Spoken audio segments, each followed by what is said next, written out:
البدع والأهواء، أهل البدع العقائدية وأهل البدع السياسية. نقول بيننا وبينكم السلف، بيننا وبينكم الكتب، كان فيقول البدع بيننا وبينكم. الحمد لله رب العالمين، والصلاة والسلام على رسوله الأمين وعلى آله وأصحابه ومن تبعهم بإحسان إلى يوم الدين. أما بعد، ikhwani fillah rahimani wa rahimakumullah. Alhamdulillah, kita telah selesai dari pembahasan bab yang pertama dalam kitab Sirah, yaitu penyebutan hal-hal yang berhubungan dengan Nabi kita Muhammad sallallahu alaihi wasallam. Walaupun itu baru sebagian kecil dari sisi kehidupan beliau yang penuh dengan pelajaran bagi kita semua. Bagaimana tidak, Allah Subhanahu wa taala telah katakan tentang beliau, laqad kana lakum fi Rasulillah uswatun hasanah. Sungguh telah ada bagi kalian pada diri Rasul sallallahu alaihi wasallam uswatun hasanah. Apa makna uswatun hasanah? Indak Maulana?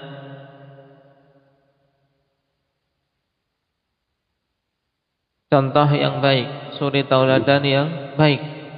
Nah, sehingga ayat ini merupakan ayat pokok dalam permasalahan ta'assi bin Nabi sallallahu alaihi wasallam. Nah, ayat pokok dalam permasalahan apa? Ta'assi, yaitu mengikut, mencontoh Nabi kita Muhammad sallallahu alaihi wasallam. Berarti hari Sabtu. Naam. Baik, juga yang kecil berarti untuk ini sekitar jam 8 saja kita ambil untuk pagi ya. Thalabah dan banat untuk imtihan pada bab yang pertama ini. Sekarang kita masuk pada babus sahabah.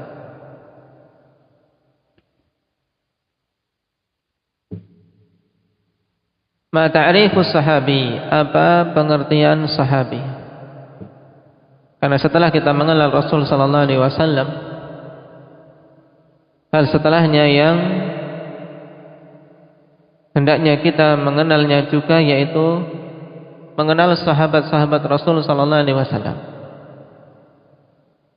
Karena mereka orang-orang yang telah Allah pilih untuk menjadi penerus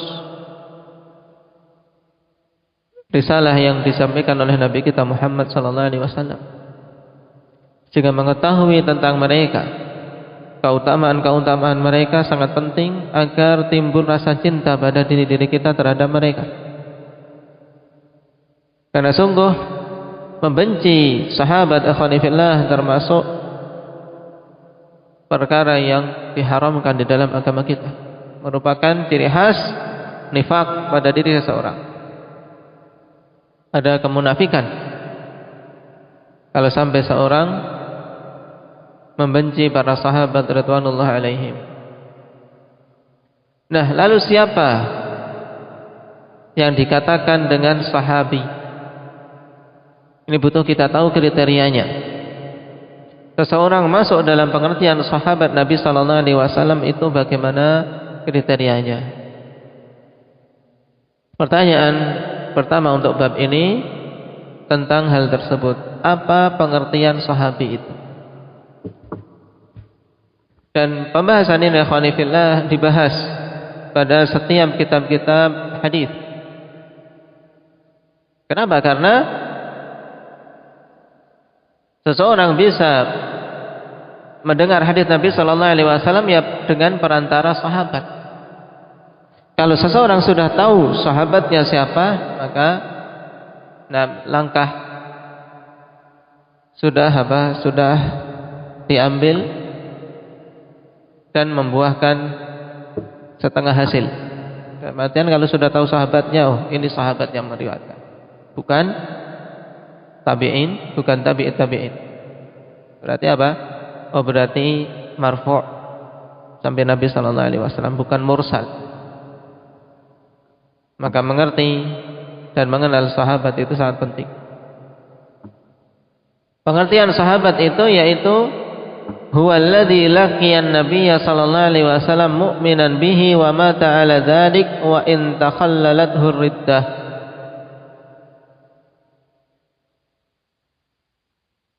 Sahabat yaitu seorang yang bertemu dengan Nabi sallallahu alaihi wasallam dalam keadaan beriman kepada beliau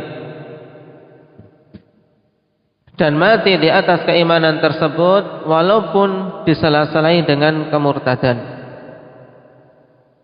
Inilah pengertian sahabi. Dihafal karena akan terulang-ulang pada pembahasan mustalahul hadits dan pembahasan-pembahasan yang lain. Ketika kita membahas tentang awal kitab biasanya disebutkan karena apa?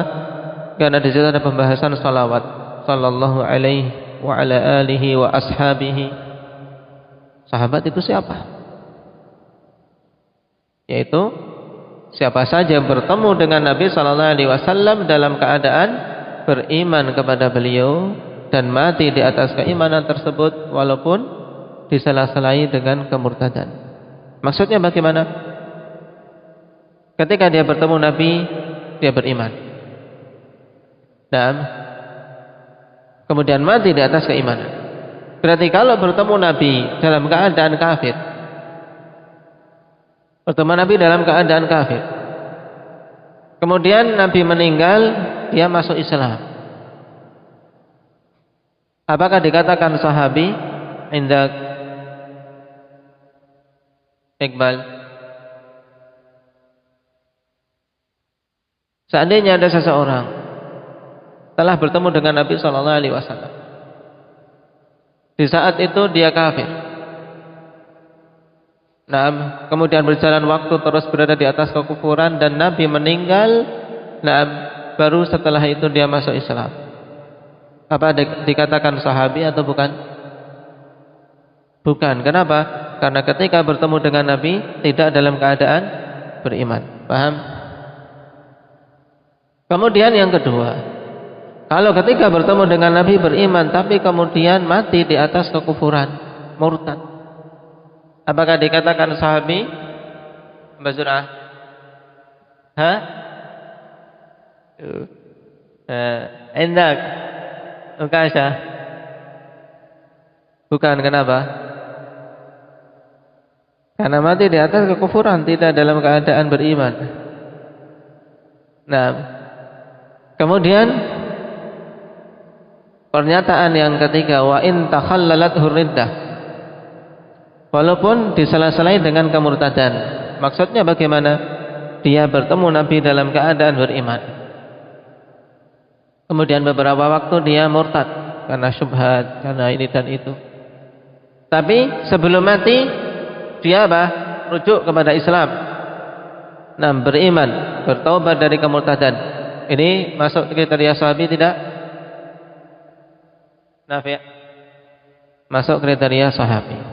Nah, walaupun contoh untuk yang ketiga ini akhwanifillah, nah sulit untuk dicari. Dengan contoh yang tidak mendapatkan kritikan, karena sebagian mendatangkan contoh tapi dikritisi oleh yang lain. Tapi yang jelas seandainya ada, tetap dia dikatakan sahabi.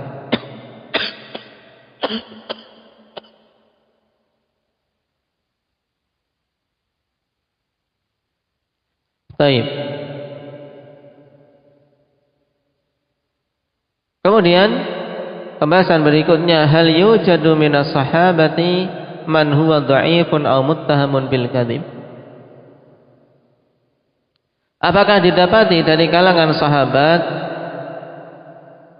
orang yang dhaif, yang dia itu lemah, dikatakan dhaif dalam periwayatannya, sehingga ketika meriwayatkan dari Nabi tidak diterima, atau tertuduh dengan kedustaan, Jadi dituduh dia pendusta. Wal jawab la, tidak ada. Selama dia sudah masuk kriteria sahabi, maka tidak ada yang namanya sahabat itu dhaif, lemah riwayatnya, tidak ada.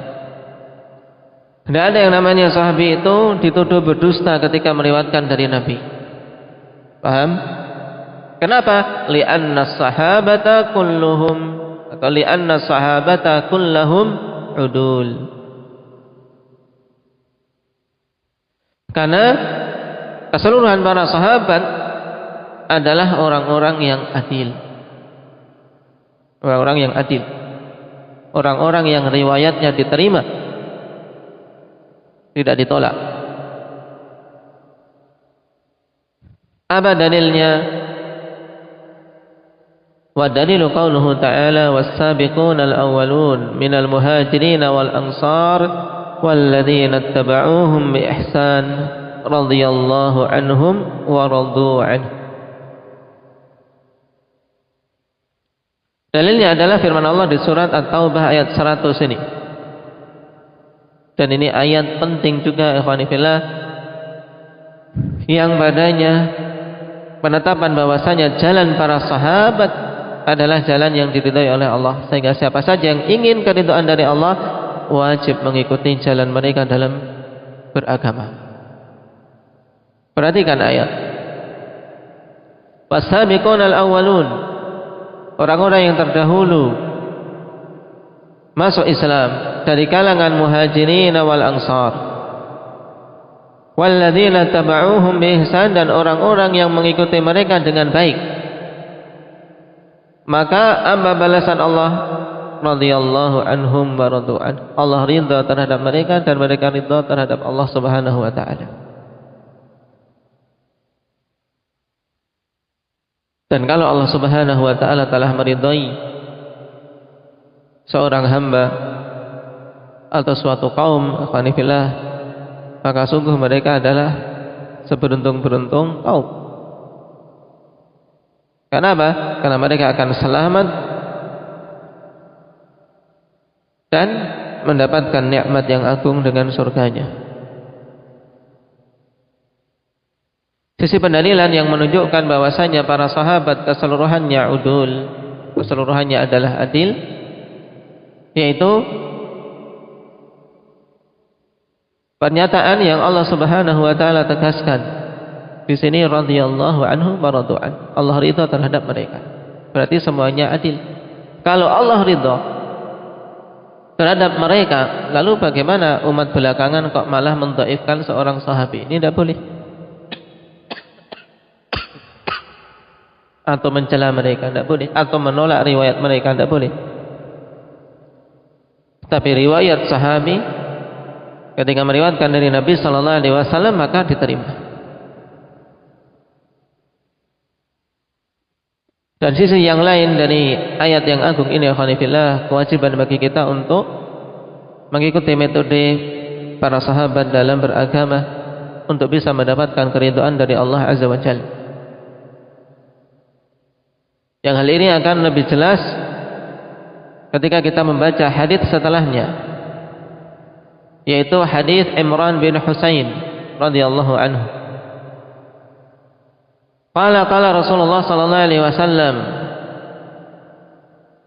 khairukum qarni thumma alladhina yalunahum thumma alladhina yalunahum.